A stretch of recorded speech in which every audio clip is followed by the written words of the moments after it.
À medida que a noite envolve a cidade de Yongju, de repente a tranquilidade da cidade é destruída por uma explosão de relâmpago roxo atingindo a torre central.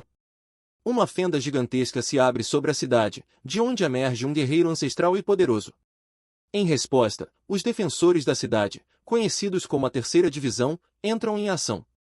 Essa equipe de elite, equipada com trajes de batalha, avança com determinação estampada no rosto em direção à fenda. Uma criatura poderosa expressa desprezos, zombando da resistência feudal dos humanos. A criatura, identificada como Hongjin, o Rei dos Lobos, demonstra confiança na vitória inevitável, declarando que erradicar a humanidade é apenas uma questão de tempo. Enquanto a Terceira Divisão faz uma resistência desesperada com firmeza nos olhos, eles contra-atacam apesar da força esmagadora do inimigo. Em meio à batalha, um membro-chave da Terceira Divisão questiona se estão lidando com um portal de classe C, indicando a força inesperada dos inimigos. A batalha se intensifica enquanto o Rei Lobo, impassível diante da resistência humana, declara que já é tarde demais para qualquer realização. Uma guerreira corajosa toma a frente, insistindo em enfrentar o Rei Lobo pessoalmente. Isso permite que seus companheiros foquem nas outras ameaças. O Sr. Venuin, um aliado importante, chega bem a tempo. De volta à base, um oficial observa a frequência alarmante com que fendas de classe C têm surgido em Jeonju. Este é o 6º evento do tipo em uma década. Como resposta, decide-se adaptar o treinamento e a avaliação dos defensores da cidade. As notas da prova cultural dos estudantes de artes marciais serão reduzidas, reconhecendo a necessidade de mais indivíduos prontos para o combate diante dessas ameaças recorrentes. Na Escola de Artes Marciais de Jeonju, a turma é dispensada e os estudantes engajam em conversas típicas de colégio. Lá dentro, as conversas continuam, agora girando em torno das pressões acadêmicas entrelaçadas com as habilidades marciais. Um estudante lamenta a chance perdida de sentar ao lado de Lin Yan, uma colega particularmente admirada. Lin Yan torna-se o centro das atenções, não apenas por sua beleza, mas como símbolo do caminho das artes marciais. Quando perguntada sobre seus planos futuros, fica claro que escolher entre a Academia de Literatura e a Universidade de Artes Marciais vai além do aspecto acadêmico. É sobre escolher um caminho de vida em um mundo onde a habilidade marcial pode determinar segurança e status. Subai permanece sentado na sala, pensativo, com o livro aberto, mas a mente distante. Enfrentando a decisão sobre seu futuro educacional, ele reconhece que seu desempenho acadêmico mediano não se destacará na Academia de Literatura. E em um mundo cada vez mais definido pela força marcial, a relevância da educação tradicional parece diminuir, preso entre aspirações e a dura realidade. Subai fala sobre as limitações financeiras de sua família e a falta de talentos especiais, o que torna a ideia de entrar para a Universidade de Artes Marciais algo inalcançável. Sua frustração é visível ao questionar a justiça de um sistema que favorece quem já possui habilidades ou recursos. Em meio a uma conversa melancólica com seus colegas, Subai reflete sobre o conceito de despertar talentos em outro mundo, desejando um cenário onde ele pudesse ter poderes especiais ou uma vantagem significativa. Num giro inesperado, Lin Yan se aproxima de Subai com uma proposta surpreendente. Percebendo seu desespero e frustração diante das poucas opções disponíveis, ela lhe oferece a chance de ingressar na Academia de Literatura sem precisar passar pelos exames tradicionais de entrada. Esse gesto não apenas dá a Subai uma possível direção, mas também aprofunda o vínculo entre os dois. Enquanto Subai processa essa oportunidade inesperada, seu mundo vira ainda mais de cabeça para baixo com a ativação repentina de um sistema pessoal, um recurso comum em narrativas de fantasia e artes marciais, onde o protagonista ganha acesso a habilidades únicas por meio de uma interface digital. Esse sistema o classifica como um domador de feras e fornece estatísticas detalhadas sobre suas capacidades, incluindo o potencial de evoluir infinitamente seus talentos. Confuso e sobrecarregado, Subai se encontra à beira de um novo começo. Suas preocupações anteriores sobre o futuro são momentaneamente ofuscadas pelas misteriosas oportunidades que o sistema pode oferecer. Enquanto tenta entender o surgimento do sistema que apenas ele pode ver, Lin Yan demonstra preocupação com o seu estado, apesar de suas garantias de que está tudo bem. A situação rapidamente se intensifica quando um colega, tomado pelo ciúme ao ver Subai perto de Lin Yan, os confronta agressivamente. Prestes a agredir Subai, tomado por inveja e lealdade mal direcionada a Lin Yan, o conflito é abruptamente interrompido pela chegada de uma professora formidável que impõe silêncio imediato. Ela traz uma notícia animadora para os alunos. A partir daquele momento, indivíduos que despertaram habilidades poderão se matricular diretamente na Universidade de Artes Marciais de Jeonju sem precisar passar no exame cultural. Além disso, a nota de corte da prova de literatura será reduzida para aqueles com potencial de se tornarem artistas marciais, aliviando significativamente a carga acadêmica dos que desejam seguir esse caminho. Esse anúncio oferece um novo horizonte para Sububai e seus colegas, com o potencial de mudar completamente seus futuros educacionais e profissionais. Com a divulgação da nova política educacional, uma onda de empolgação percorre a sala de aula. Os alunos comentam sobre a redução dos requisitos nos exames e as novas oportunidades para aqueles que despertaram habilidades. Quando a professora oferece a inscrição imediata para os alunos despertos, Lin Yan e Subai trocam um olhar significativo. Lin especula sobre as possibilidades que esse novo caminho pode abrir para Sububai, sugerindo um futuro onde ele não apenas ingresse na Universidade de Artes Marciais, mas também possa se destacar dentro dela. Subai caminha com confiança pelas ruas da cidade, de um simples estudante do ensino médio a um possível candidato de destaque nas artes marciais, iniciando sua jornada em um mundo onde conhecimento acadêmico e habilidade marcial estão entrelaçados com o destino de cada um. No dia 18 de setembro de 1906, uma imensa fenda espacial se abriu no céu acima de Jeonju, mudando o curso da história. Dessa fenda, surgiu uma horda de monstros aterrorizantes, que espalharam o caos e a destruição pela cidade. As criaturas eram implacáveis, e seus ataques causaram danos generalizados e pânico. Com a situação se tornando cada vez mais crítica, os exércitos de diversos países se mobilizaram, unindo forças para enfrentar esses invasores monstruosos. As batalhas foram intensas e prolongadas, com perdas significativas de ambos os lados, mas eventualmente as forças militares conseguiram repelir os monstros. Esse evento marcou um ponto de virada para Jeonju, destacando tanto a vulnerabilidade da cidade diante de ameaças sobrenaturais quanto a capacidade da comunidade global de responder a crises sem precedentes. Apesar das repetidas tentativas militares de conter a ameaça, a fenda continuava a gerar monstros, o que levou à adoção de uma medida drástica. Reconhecendo a persistência do perigo, foi tomada a ousada decisão de enviar um esquadrão suicida para dentro da fenda, com o objetivo de reunir informações e investigar suas origens. Lá dentro, eles descobriram uma terra vasta e sem limites, sugerindo uma complexa rede de mundos além do seu próprio. Diante da grandiosidade dessa descoberta, os exércitos do mundo se uniram para construir uma base militar formidável diretamente dentro da fenda. Essa estratégia visava fortalecer as defesas da humanidade, permitindo combater os monstros em sua origem, e quem sabe até controlar ou fechar a fenda. Essa base representa a resiliência da humanidade e seu compromisso em proteger o mundo contra a ameaça constante de perigos extraterrestres. Uma nova era para a humanidade começou oficialmente com o surgimento de outras fendas no céu. Após a primeira em 1906, uma segunda e uma terceira surgiram em rápida sucessão em 1907, e logo muitas outras se seguiram. Ao longo do século, essas fendas tornaram-se mais frequentes, cada uma introduzindo um tipo único de monstro. Cientistas passaram a chamar as dimensões interconectadas por trás das fendas de o campo de batalha das 10.000 raças. À medida que as fendas se multiplicavam, aumentavam também as batalhas e as espécies de monstros que emergiam. Essa guerra contínua exigiu cooperação global, o que resultou na construção de bases militares dentro das fendas, para combater as ameaças diretamente na fonte. Curiosamente, junto às batalhas físicas, também ocorreu uma transformação na própria humanidade. A energia espiritual da Terra começou a se elevar, despertando habilidades latentes nas pessoas e dando origem a uma nova era de artistas marciais e indivíduos com superpoderes. Com o aumento da intensidade dos conflitos, as armas tradicionais passaram a ser insuficientes, sendo substituídas pelo poder desses seres despertos. Essa guerra em andamento entre humanos e as inúmeras raças alienígenas vindas das fendas continua até os dias de hoje, afetando profundamente todos os aspectos da vida na Terra, incluindo reformas educacionais como as vistas na Universidade de Artes Marciais de Jeonju, o que demonstra a gravidade e o alcance dessa crise global.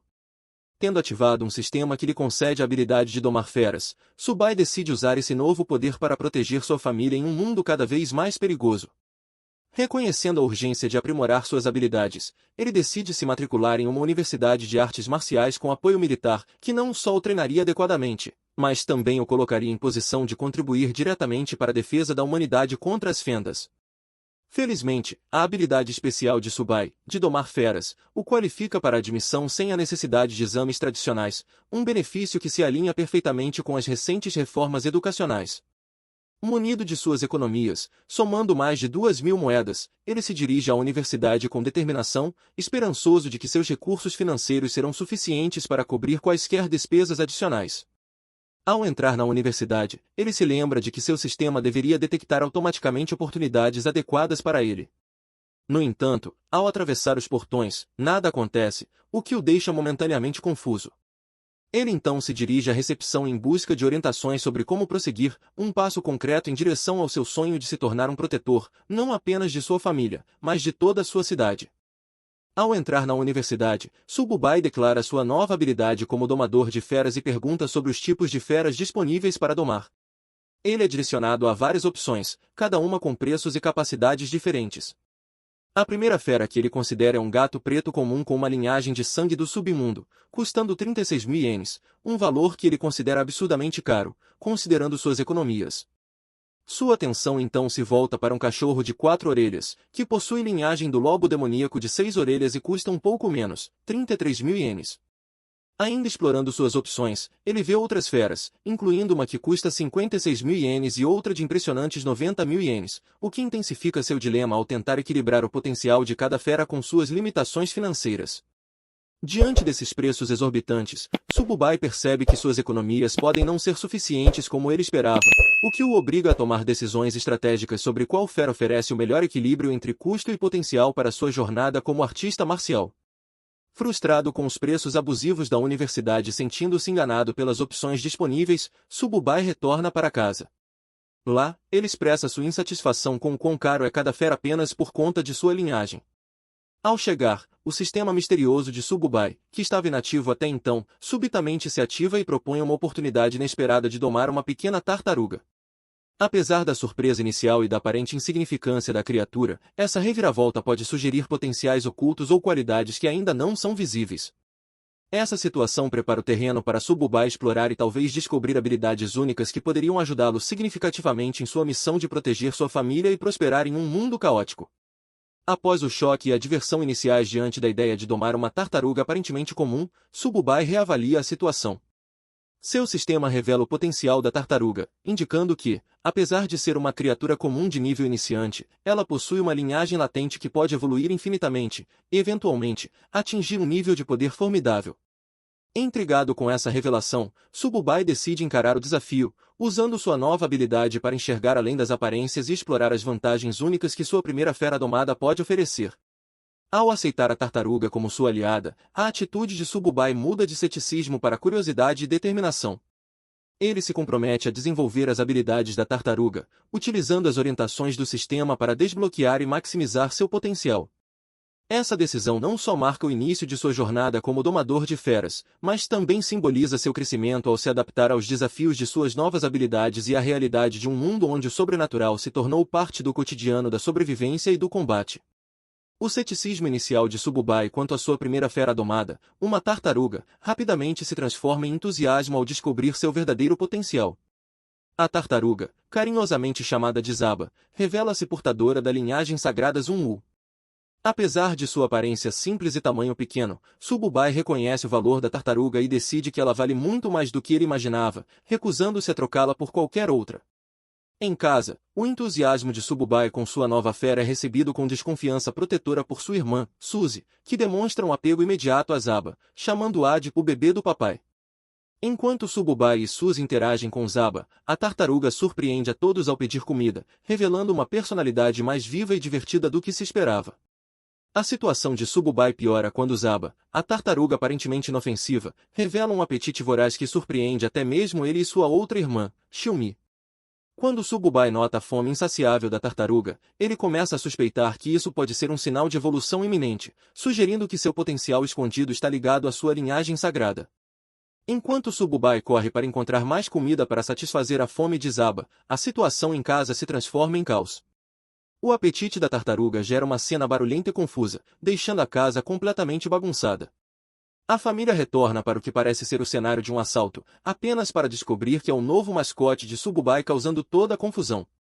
As reações dos familiares, que vão da diversão à perplexidade, pintam um quadro vívido da vida com um animal mágico. Sububai rapidamente percebe que a sombra da sua habilidade havia desaparecido instantaneamente, e que a linhagem da tartaruga negra ainda estava adormecida, mas consumindo mais energia. Com isso em mente, ele decide ir até um local específico. Ao chegar a um edifício com um emblema distinto de dragão, ele entra. Lá dentro, uma mulher familiar o cumprimenta, perguntando se ele finalmente decidiu qual fera comprar. No entanto, desta vez, Sububai deixa claro que não está ali para comprar nada. Aproximando-se discretamente, ele pergunta se eles aceitam sangue de fera exótica. Isso imediatamente chama a atenção de um homem bem vestido sentado por perto. Surpreso, o homem questiona se Sububai realmente possui um recurso tão valioso.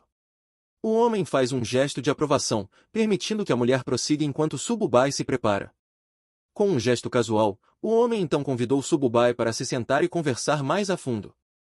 Curioso, ele pediu para examinar primeiro o sangue da fera exótica. Sububai, confiante na qualidade do material, concordou sem hesitar. Pegando um pequeno frasco, o homem o inspecionou cuidadosamente.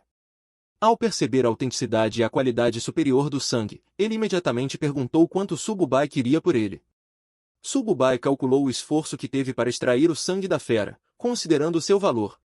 Ele esperava pelo menos 100 yuans. No entanto, quando o homem ofereceu casualmente 1000 yuans, Sububai ficou visivelmente chocado. A reação dele fez o homem dar um leve sorriso, percebendo que Sububai realmente entendia o valor do produto. Mas, antes que o acordo fosse fechado, o homem soltou uma risada, ele estava apenas brincando. Dada a qualidade excepcional do sangue, ele se corrigiu, o preço real era 1 zenuan. Ao ouvir isso, Sububai ficou ainda mais surpreso. E antes que ele pudesse reagir, o homem continuou, oferecendo um preço final de 15 zenuan, deixando claro que não poderia oferecer mais do que isso. Sububai mal podia acreditar no valor de seu sangue, ele lutava para esconder a empolgação. Mas só de pensar em ganhar tanto dinheiro, foi impossível conter o sorriso. Sem hesitar, ele aceitou o acordo.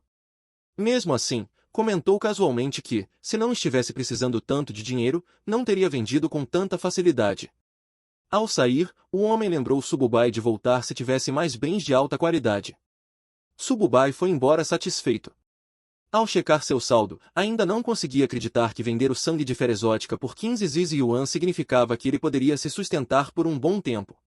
Enquanto andava, Sububai recebeu uma ligação de seu professor informando que os resultados acadêmicos haviam saído e que havia uma notícia importante. Ele foi instruído a ir à escola naquela tarde para completar sua inscrição.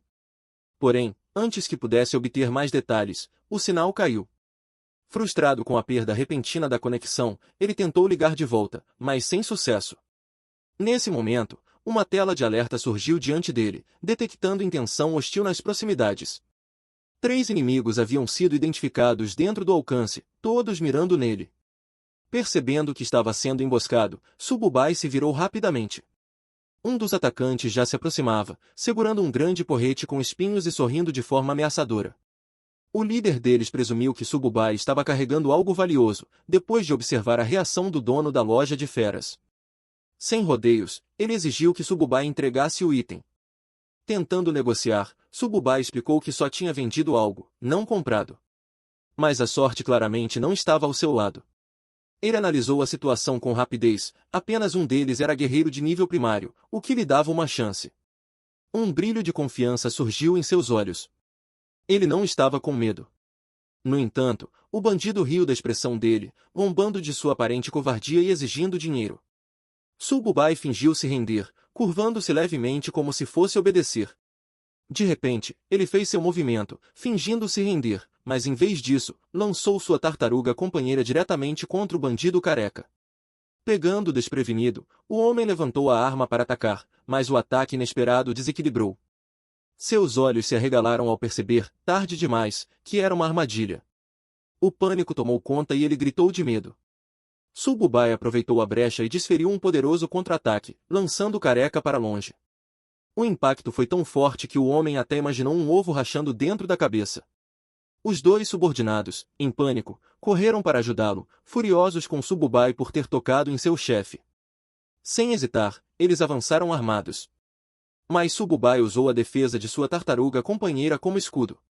Um dos atacantes investiu, achando que tinha Sububai encurralado, mas Sububai reagiu rapidamente, agarrando o punho dele no ar, pronto para o próximo movimento. Ele o golpeou com força, lançando-o para trás. O segundo bandido mal teve tempo de reagir antes de ser jogado no chão com violência. O líder careca, agora se recompondo, rugiu de fúria. Seu rosto se contorceu de raiva enquanto ele rastejava, jurando matar Sububai. Este se preparou para recuar. Chamou sua tartaruga, sinalizando para baterem em retirada antes que a situação saísse do controle. Com movimentos precisos, ele revidou o ataque do careca, girando no ar e jogando-o com força contra o chão. O bandido gritou de dor, sua confiança anterior completamente destruída. Sububai ficou de pé, olhando de cima seus inimigos caídos. Eles o provocaram, e agora estavam pagando o preço. Quando estava prestes a ir embora, notou algo estranho. Sua tartaruga havia parado ao lado do bandido desacordado. Sububai viu sua companheira segurando algo brilhante na boca. Curioso, correu até ela, perguntando o que havia encontrado. Antes que pudesse reagir, a tartaruga lançou o objeto no ar. Sububai o pegou, era uma poção de sangue Kai, um item incrivelmente valioso que valia dezenas de milhares. Chocado, ele murmurou que guerreiros normalmente absorvem essa poção ao longo de um mês inteiro. Mas sua tartaruga a havia consumido inteira de uma só vez. Ele olhou para a criatura, agora irradiando energia, se perguntando se ela conseguiria suportar um aumento tão grande de poder. Os olhos de Sububai se arregalaram ao sentir uma onda de energia percorrendo seu corpo. Dessa vez, todo o corpo de Sububai irradiava energia. A sensação de estar ficando mais forte era avassaladora. Uma tela do sistema apareceu à sua frente, detalhando seus atributos atualizados. A evolução da sua besta domada havia aumentado significativamente seus status, além de conceder-lhe um novo talento. Ao verificar as estatísticas da tartaruga, Sububai ficou chocado, o físico e a defesa dela haviam disparado. A tartaruga também havia crescido de tamanho, e sua carapaça agora irradiava poder. A poção de sangue Kai havia causado uma transformação imensa, deixando Sububai atônito com o quanto ele e sua companheira haviam evoluído. Sububai se lembrou do que aprenderá em aula, bestas exóticas do tipo força, mesmo em alto nível, geralmente alcançavam no máximo 30 pontos em atributos. Ainda assim, sua tartaruga já havia superado esse valor sem sequer ter ativado todo o seu potencial. Percebendo o poder incrível que sua companheira possuía, Sububai decidiu que era hora de partir. Ele acariciou a tartaruga e disse que precisavam seguir em frente. Enquanto isso, de volta à escola, os resultados acadêmicos haviam sido divulgados e era hora de enviar as inscrições. No entanto, também houve um anúncio importante. No dia seguinte, um professor de admissões especiais da Universidade Marshall chegaria para realizar um teste de habilidades. Era uma oportunidade rara, apenas 2 alunos teriam vagas garantidas. Durante a aula, Lin Yanin perguntou a Sububai se ele já havia decidido entre o Instituto de Humanidades ou a Universidade Marshall. Sem hesitar, ele declarou que precisava entrar na Universidade Marshall. Surpresa, ela o lembrou que havia pedido para que ele se inscrevesse com ela no Instituto de Humanidades. A Universidade Marshall envia estudantes para o campo de batalha. É perigoso, e ela claramente estava preocupada. Ela hesitou, mencionando as notas dele, insinuando que talvez ele não estivesse pronto para esse caminho. Mas Sububai permaneceu firme. Alguém precisava estar na linha de frente, e ele via isso como algo bom. Com um sorriso confiante, ele revelou o verdadeiro motivo: ele queria proteger alguém importante. O coração de Lin Yanin disparou. Será que ele estava falando dela?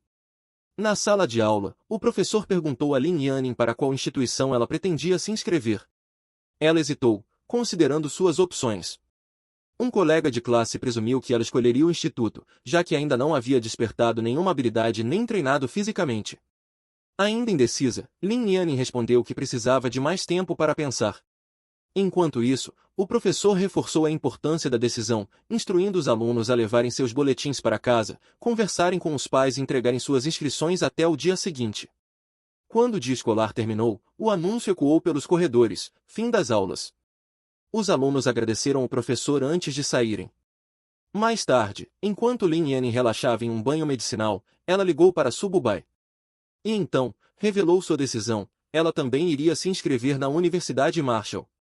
Ela deu uma pista de que tinha uma surpresa, deixando Sububai completamente atônito.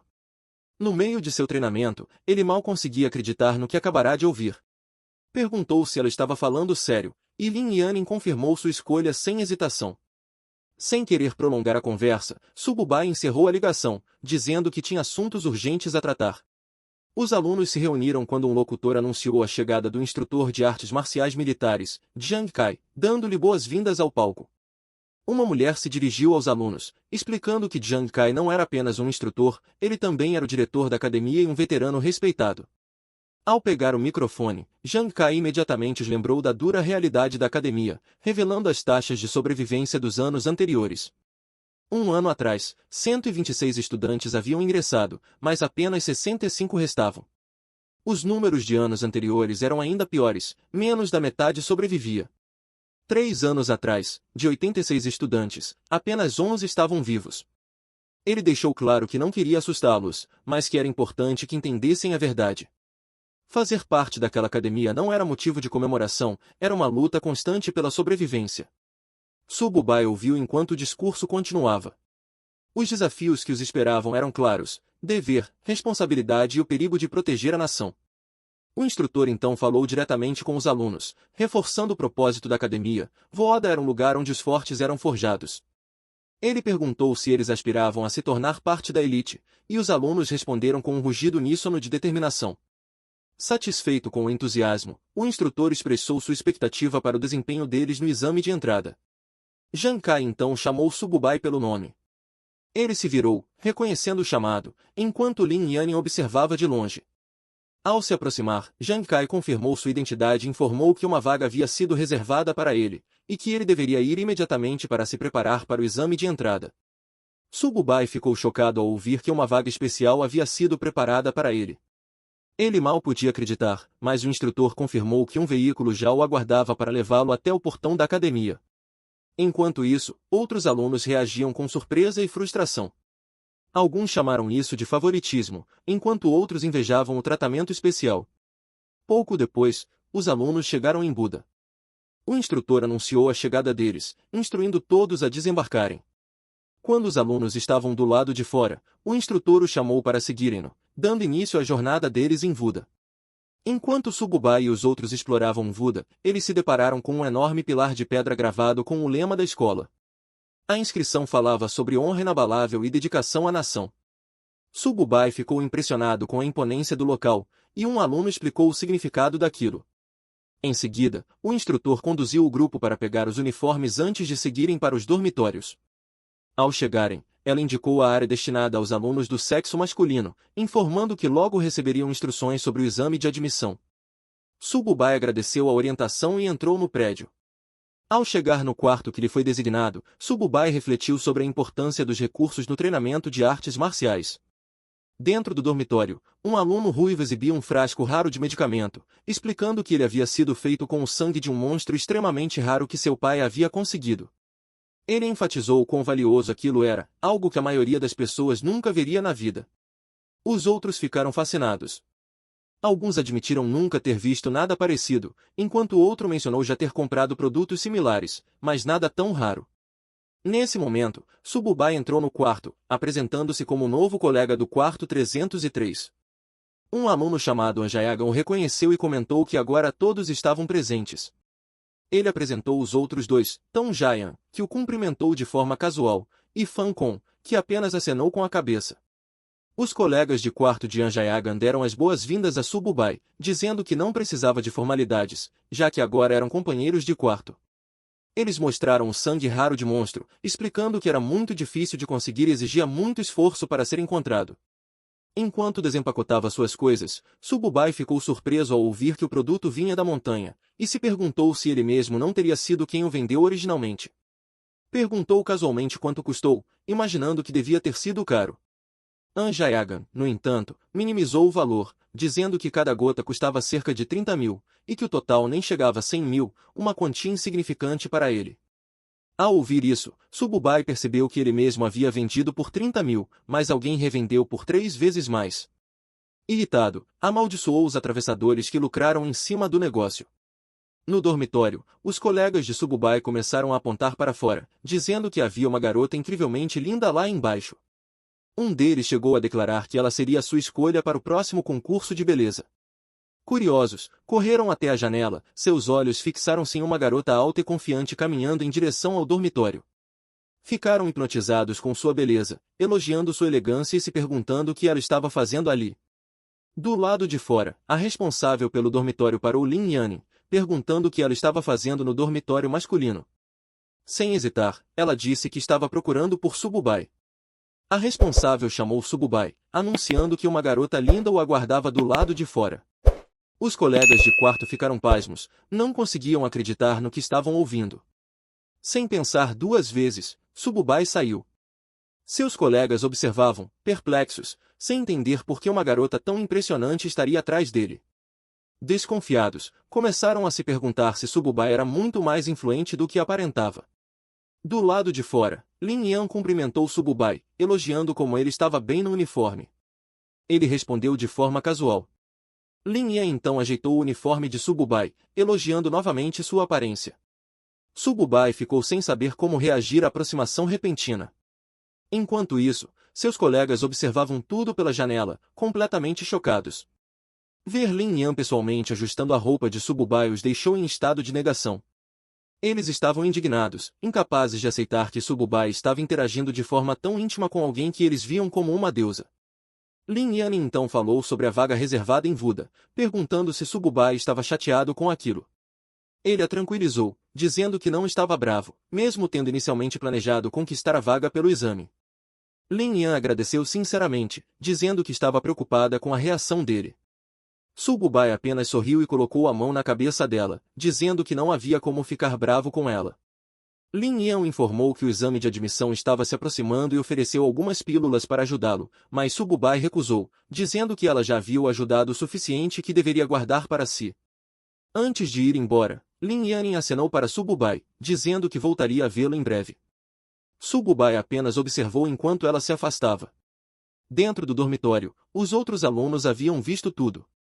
Estavam em choque. Sububai não só tinha conversado intimamente com Lin Yan, como ainda colocou a mão na cabeça dela. Eles estavam desesperados para descobrir quem ele realmente era. Ao retornar, Sububai encontrou um clima completamente diferente. Os colegas de quarto, anti-céticos, agora o tratavam com respeito, chamando-o de irmão Su e convidando-o animadamente para se sentar com eles. Eles o cercaram, curiosos para saber qual era sua relação com Lin Yan. Ele respondeu de forma casual, dizendo que eram apenas colegas de ensino médio, mas ninguém acreditou, insistindo que ele estava sendo humilde. Aproveitando o clima de amizade, Anja Yagan sugeriu que, já que agora eram colegas de quarto, Sububai deveria convidar Lin Yan e suas amigas para uma visita. Sububai ficou sem saber como responder à proposta de comemorar esse primeiro encontro. Anja Yagan propôs levar Sububai para uma boa refeição e uma conversa.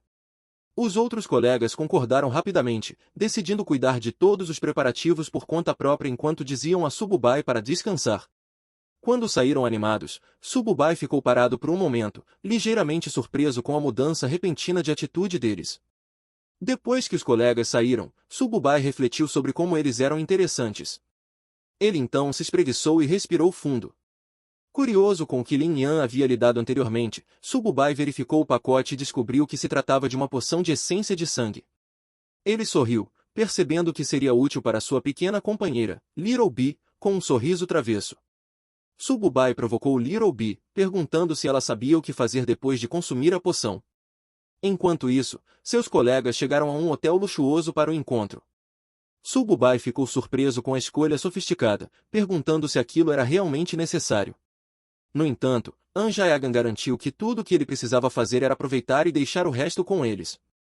No hotel luxuoso, Anja Yagan fez um brinde, dizendo quão sortudo se sentia por ter colegas de quarto tão incríveis, especialmente Sububai. Os outros rapidamente concordaram, abraçando o espírito de amizade. Depois que se acomodaram, Sububai mencionou casualmente sua conexão com Lin Yan, dando a entender que talvez pudesse apresentá-los a algumas amigas dela no futuro. Mudando de assunto, ele disse a Jayagan que precisava de ajuda com algo. Revelando um frasco de sangue raro de monstro, Sububai minimizou sua importância, mas pediu a ajuda de Jayagan para lidar com ele. Os outros ficaram imediatamente intrigados, reconhecendo o valor impressionante do item.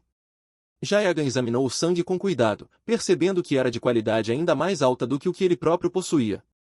Chocado, admitiu nunca ter visto nada parecido. Imediatamente, Jayagan ofereceu-se para ligar para seu pai e pedir ajuda. Mais tarde, Jayagan se afastou para fazer a ligação, mas seu pai inicialmente achou que ele estava pedindo mais dinheiro novamente.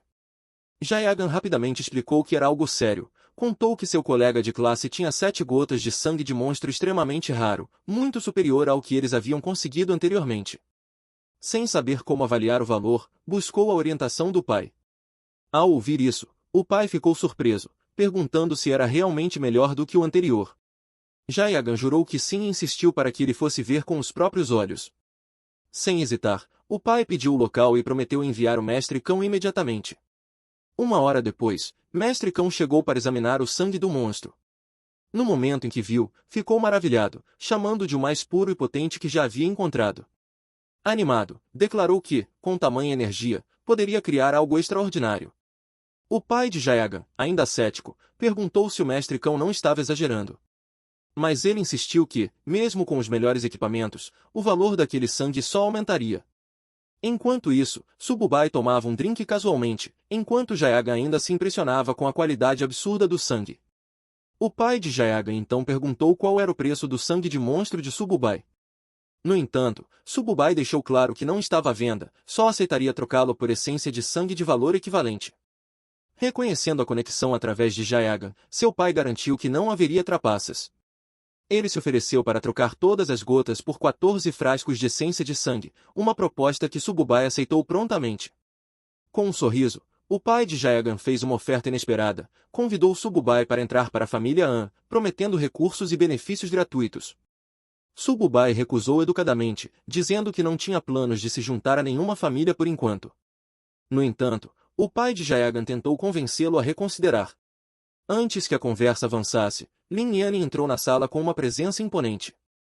Ela declarou com firmeza que Sububai já havia tomado sua decisão e que ninguém tinha o direito de forçá-lo a se juntar a qualquer família. Deixou claro que sua posição era inegociável. Sububai ficou surpreso ao ver Lin Yan e perguntou por que ela estava ali. Os outros na sala também ficaram chocados, a reconheceram imediatamente e se perguntaram por que ela tinha aparecido de repente. Lin Yan respondeu casualmente que havia ido resolver assuntos pessoais e não esperava encontrar Sububai ali. Enquanto isso, o pai de Jayagan e o mestre cão observavam tudo atentamente. O pai de Jayagan parecia visivelmente desconfortável, percebendo que havia algo diferente nela. Quando o mestre cão finalmente entendeu quem ela era, ficou em choque, com a expressão completamente transformada.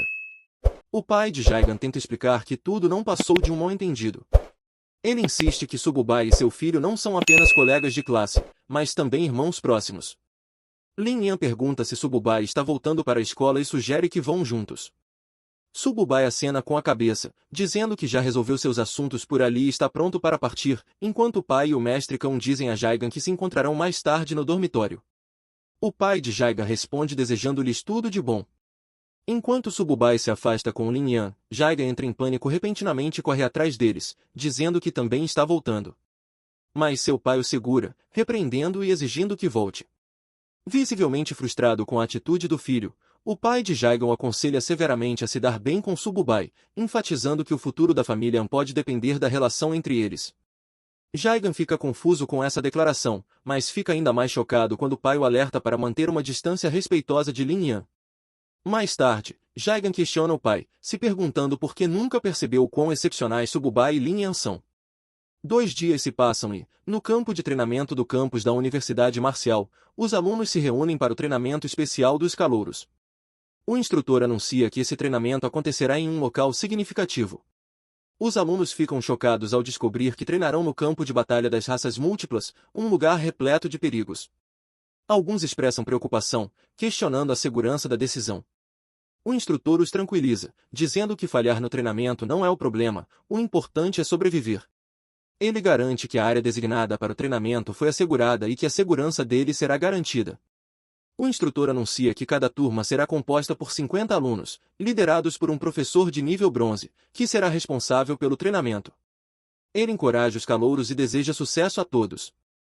Enquanto os alunos são designados para suas turmas, Lin Yan, empolgada, avisa Sububai que estão na mesma classe. Perto dali, Jian e outros alunos reagem com empolgação por estarem na mesma turma que a deusa. Sububai, porém, se pergunta se isso foi intencional. Uma voz chama a turma 8 para se reunir. Uma mulher impressionante se aproxima, apresentando-se como Liu Yuqin, a instrutora do treinamento especial do grupo. Liu Yuqin informa com confiança que será responsável por todas as tarefas de treinamento. Vários alunos ficam encantados com sua aparência marcante. Então, ela anuncia a primeira tarefa, escrever um testamento. Os alunos ficam em choque, e a empolgação vira pânico na hora.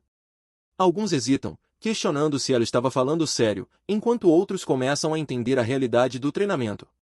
Ela dá um dia para completarem a tarefa e instrui todos a se reunirem na praça de teleporte às 8 da manhã para a partida rumo ao campo de batalha das raças múltiplas. Alguns alunos se perguntam se realmente correm risco de vida, enquanto outros já começam a se preocupar com o futuro. Alguns ficam refletindo sobre seus objetivos inacabados. Percebendo que talvez não voltem, Lin Yan pergunta a Sububai quais são seus planos antes da partida. Ele responde que não tem muito o que preparar e que pretende apenas voltar ao dormitório. Ao se despedirem, ela diz que se encontrarão amanhã. Enquanto isso, outros alunos sentem a pressão do treinamento iminente e se concentram em seus preparativos. Mais tarde, nos dormitórios, um grupo de alunos convida Sububai para uma noite divertida antes da viagem. No entanto, Sububai recusa, dizendo que tem coisas a fazer. Jaiga, entendendo sua decisão, se oferece para trazer algo para ele, se necessário. Sububai agradece e os deixa ir. Jaiga nota a tartaruga de estimação de Sububai e comenta sobre a carapaça resistente.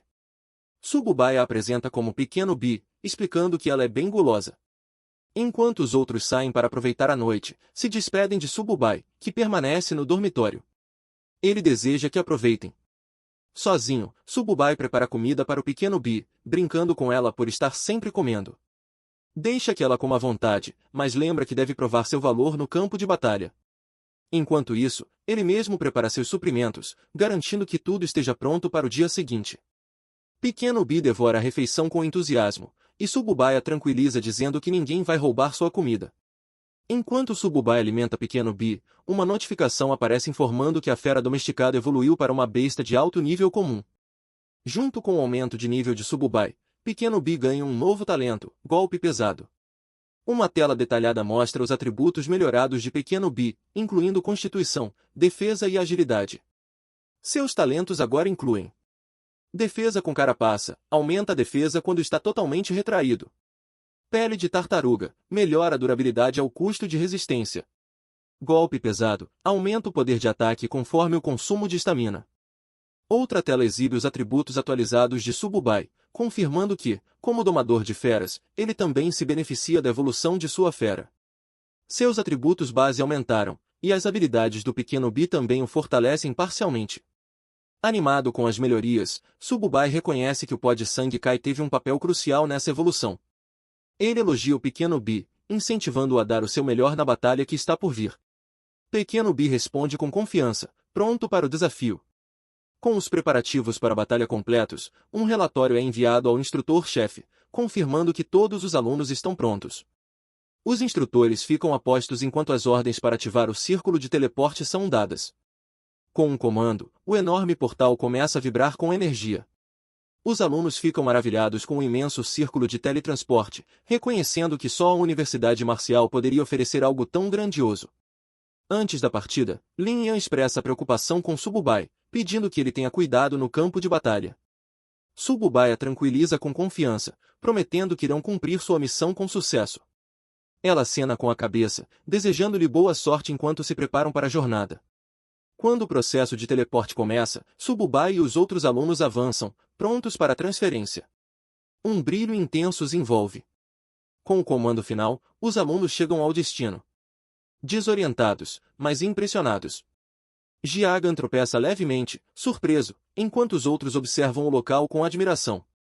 Um aluno se pergunta se aquele é mesmo o quartel militar dentro do campo de batalha das raças múltiplas. Eles observam a vasta estrutura, percebendo que realmente chegaram. Alguns ficam empolgados com a incrível tecnologia, enquanto outros permanecem cautelosos com o novo ambiente. Antes que a empolgação aumente, Liu Yuqin manda todos se calarem. Ela se dirige a um oficial de alta patente, o vice-comandante Liot, e se desculpa pela reação dos alunos, explicando que são novatos e ainda não viram muita coisa.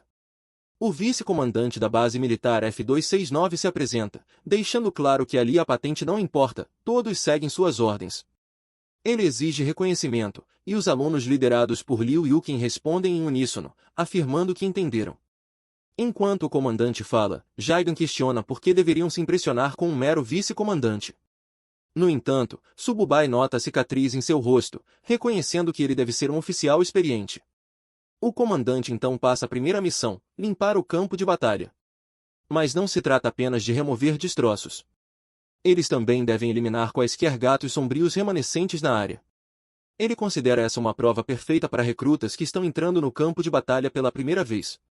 O vice-comandante explica o sistema de recompensas. Eliminar gatos sombrios rende pontos de mérito, que podem ser trocados por recursos valiosos como pó de sangue K e elixires de fortalecimento corporal, ajudando os alunos a aumentarem sua força. Ao ouvir isso, os alunos ficam animados. Jaiga e os outros entendem por que tantas pessoas arriscam a vida para entrar no campo de batalha das raças múltiplas. A possibilidade de trocar pontos por poções torna a missão ainda mais atraente. Notando o entusiasmo deles, o comandante sorri discretamente, reconhecendo a sede por ação. Sem perder tempo, ele dá a ordem para avançar. Os alunos respondem energicamente, prontos para começar. Sububai, confiante em suas habilidades, está ansioso para acumular pontos de mérito. Ele também considera o quanto o pequeno Bi poderá se beneficiar com a caçada, antecipando um verdadeiro banquete para sua mascote. O grupo chega a uma parte da base onde soldados feridos estão sendo tratados. Muitos estão com ferimentos frescos, recém-chegados do campo de batalha, gemendo de dor enquanto recebem atendimento médico. Ao verem isso, os alunos ficam chocados. Eles se perguntam se esses ferimentos foram causados por gatos sombrios, que são considerados os monstros de nível mais baixo. A dúvida e o medo se espalham entre eles. Se criaturas tão fracas são assim tão perigosas, como vão sobreviver? Um dos alunos entra em pânico, temendo não conseguir voltar com vida. Porém, Liu Ryukin rapidamente silencia os murmúrios de medo, lembrando a todos que o campo de batalha das raças múltiplas não é lugar para hesitação. Quem entrou para a universidade marcial já deveria estar preparado para o perigo. Lin Yan, se sentindo nervosa, pede para Sububai ficar perto dela na batalha, pois não quer que nada aconteça com ele. Sububai reconhece sua preocupação, mas sabe que todos precisam permanecer alertas o tempo todo se quiserem sair vivos.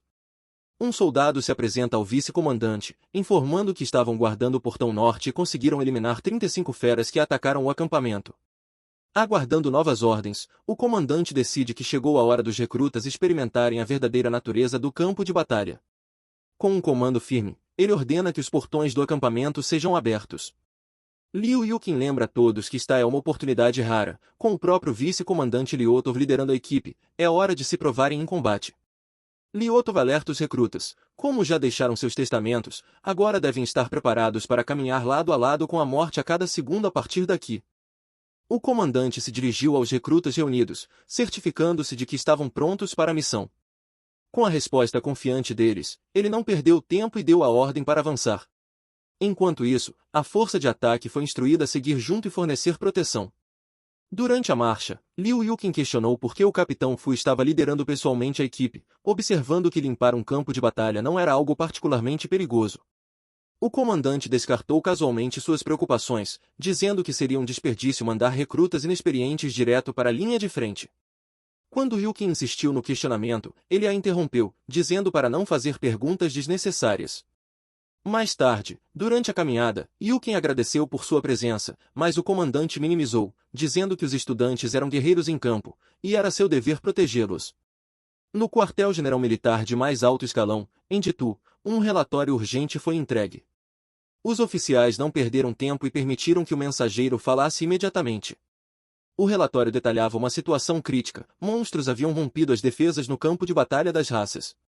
Um poderoso grupo da tribo dos Jovens Gatos já estava em combate, mas a crise estava longe de ser controlada. A ordem invasora havia se espalhado, lançando ataques contra 12 outros acampamentos militares no sudoeste. Um oficial de alta patente assumiu rapidamente o comando, ordenando uma avaliação imediata dos movimentos dos monstros e alertando os outros acampamentos para se prepararem para a batalha. Ele enfatizou a importância de proteger os novos alunos de Wuhan, pois eles representavam o futuro de Long. A ordem era clara, esses recrutas deviam ser protegidos a todo custo. Enquanto isso, na área F269, o campo de batalha estava caótico. Os soldados foram lembrados de que o tempo era crítico. Cada momento ali aumentava o risco de morte. Fumaça e fogo tomavam conta, inimigos abatidos cobriam o chão, e a batalha parecia não ter fim. Os recrutas haviam entrado em uma verdadeira zona de guerra, onde a sobrevivência dependia de velocidade e habilidade. Subai e sua equipe continuavam colhendo recursos do campo de batalha. Um deles apontou que as peles, sangue, carne e garras dos jovens gatos podiam ser usados para criar armas e medicamentos. Outro comentou que, com materiais tão valiosos, não era surpresa que tantas pessoas estivessem dispostas a se arriscar em um lugar tão perigoso. Empolgado, alguém anunciou que encontrou mais um núcleo de monstro. Celebrando a sorte, Subai se concentrou em coletar mais recursos, planejando juntar núcleos suficientes para trocar por essência de espírito de sangue. Ele pensava que isso permitiria que seu companheiro, o Pequeno 8, evoluísse mais uma vez. No entanto, sua interface piscou com um alerta urgente.